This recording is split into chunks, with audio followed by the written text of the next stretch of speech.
जी अस्सलाम वालेकुम। मैं doctor Aslam Naveed men's care clinic Karachi से। बहुत से सवाल आए हुए हैं तो अभी वक्त मिला है तो उस पर बात करते हैं। तो एक बहुत ही कॉमन प्रॉब्लम जिसे बनाया गया है वो है प्रीकम। तो इसके लिए ही मुख्तलिफ अंदाज से मुख्तलिफ लोग सवाल करते हैं। अब उसमें ये कहा गया कि क्या प्रीकम यानी कतरे आना, किसी सोच से अगर कोई सेक्सुअल थॉट्स आती हैं उससे अगर ड्रॉपिंग होती है तो क्या वो बीमारी है? ये बिल्कुल बीमारी नहीं है, वो नेचुरल है और वो तंदुरुस्ती की अलामत है। वो एक लुब्रिकेंट है, उसे बीमारी के तौर पे पेश किया जाता है। ये स्ट्रीट नॉलेज और दीवारों पे लिखा हुआ और नेट पे ये सारी चीजें खौफजदा किया जाता है इंसान को ताकि अपना कारोबार चमकाया जाए। बड़ी सादा बात है। अगर आपको मैं मिसाल दे के समझाऊं कि आपको अगर बिरयानी की आप पसंद है, आपको उसकी खुशबू आती है तो मुंह में पानी आता है, क्या वो बीमारी है? ये सवाल अपने आप से कीजिए। क्या आपके कान में एक गम की खबर आती है तो आंसू आंख से टपकते हैं, तो क्या वो एक बीमारी है? अगर वो बीमारी नहीं है तो ये बीमारी कैसे हो सकती है? कि जब आप सेक्सुअल थॉट्स करते हैं, कोई भी सेक्स के बारे में सोचेंगे, तो ये कुदरत का एक सिस्टम है जिसमें ये लुब्रिकेशन आ जाती है। यानी आपके ये होती हर वक्त है, किसी वक्त बढ़ेगी जब आप सोचेंगे। अच्छा, अब यहाँ एक गलतफहमी पैदा हो जाती है कि लोग कहते हैं जी हमने सोचा भी नहीं था फिर भी आई। यानी सुबह सुबह उठे तो ड्रॉपिंग आई भी थी, या यूरिन के बाद, या यूरिन से पहले, या बड़ी हाजत से पहले। अब उसमें दो चीजें आती हैं। एक तो ये कि जब रात के किसी लम्हे, किसी वक्त आपने सोचा या कोई तस्वीर देखी या कोई ख्याल आया, तो वो थोड़े से ड्रॉप बन जाते हैं जो कि अंदर ही रहते हैं। हाँ, अगर आपने बहुत लंबे अरसे तक कोई तस्वीर देखी, कोई वीडियो देखी या लंबे अरसे तक सोचा, तो वो कतरे इतने प्रोड्यूस हो जाते हैं, जो होते वो प्रोटेक्शन के लिए ही हैं, ताकि इंटरनल जो उसकी नाली है उसको कोई नुकसान ना पहुंचे। जब यूरिन पास करते हैं तब भी वो हो रही नमी होती है अंदर। अच्छा, अब सोचने से वो अगर शॉर्ट टाइम के लिए सोचा और फिर आप किसी काम में मसरूफ हो गए तो वो ड्रॉप नजर नहीं आएंगे। और अगर आपने लॉन्ग टाइम के लिए सोचा या पिक्चर देखी तो वो आपके इतने प्रोड्यूस हो जाएंगे कि वो बाहर भी नजर आने लग जाएंगे।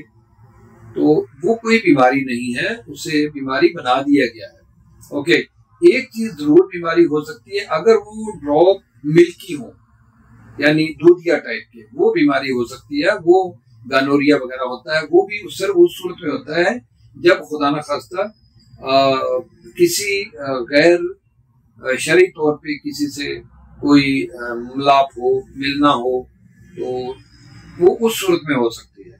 अदरवाइज वो होती ही नहीं है। और वो उसकी निशानी मेन ये है कि आप उसमें जब यूरिन पास करेंगे, अगर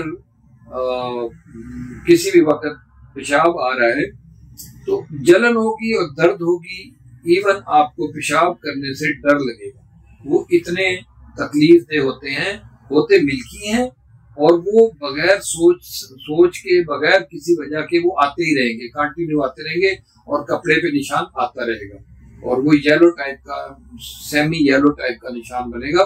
वो बीमारी है।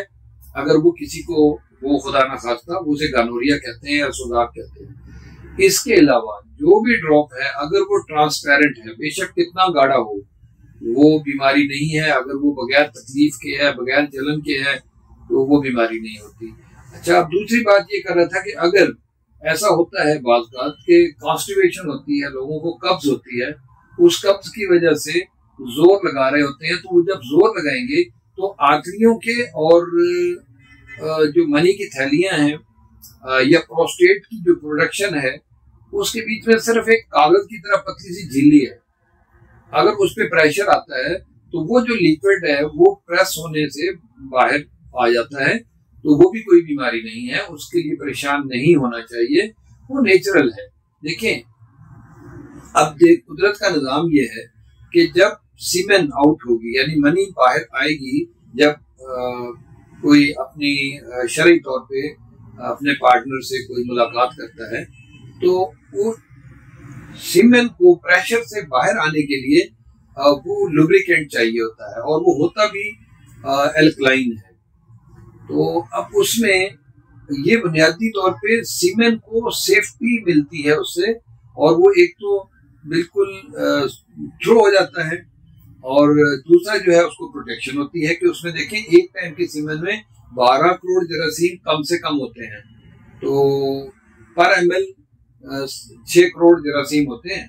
तो अब आप देखिए कितने छोटे होंगे, उनकी दुम भी है, उनका सर भी है, तो उनकी बॉडी भी है, नेक भी है, तो वो टूट फूट का शिकार ना हो। तो कुदरत ने उनको प्रोटेक्शन देने के लिए उस सीमेन के आने से पहले यानी मनी के खारिज होने से पहले उस नाली को तर रखने का इंतजाम किया हुआ है। ये कितनी बड़ी नेमत है जिसको बीमारी बना के पेश किया जाता है और इसे खुश करने की कोशिश की जाती है। ये प्रेगनेंसी के लिए भी जरूरी है।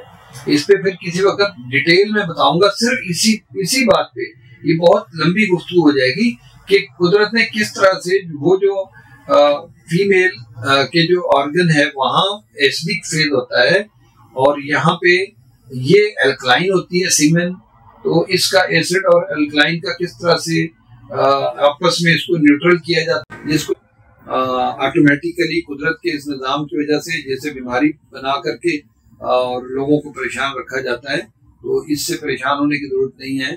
हाँ, अगर वो तकलीफ दे हैं यानी अगर वो पेन के साथ आ रहे हैं या जलन के साथ आ रहे हैं, फिर जरूर चेक करा लेना चाहिए, वो बीमारी हो सकती है। रहेगी ये दूसरी बात कि क्या इससे कमजोरी हो जाती है? इससे बिल्कुल कमजोरी नहीं होती, ना होनी चाहिए।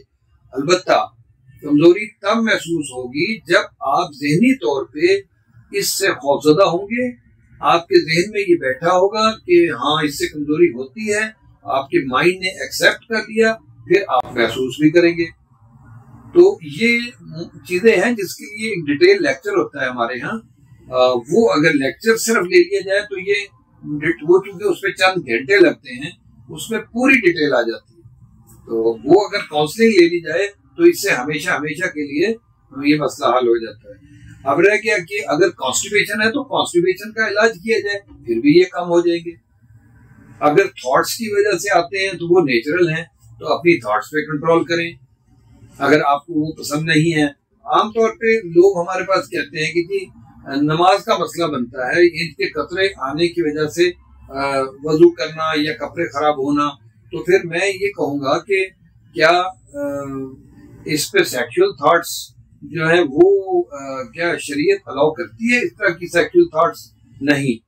तो आप अगर अपनी पाकबाज जिंदगी गुजारना चाहते हैं तो फिर इन सेक्सुअल थॉट्स को सिर्फ अपने पार्टनर तक महदूद रखें, और वो भी जब आप उस मकसद के लिए शरई तकाज़ों को पूरा करने के लिए अपने पार्टनर के पास जाते हैं। तब अगर ये प्रीकम आता भी है तो कोई इशू नहीं है, वही प्रीकम आपके लुब्रिकेंट का काम देगा, आपको एडिशनल लुब्रिकेंट लेने की जरूरत नहीं पड़ेगी।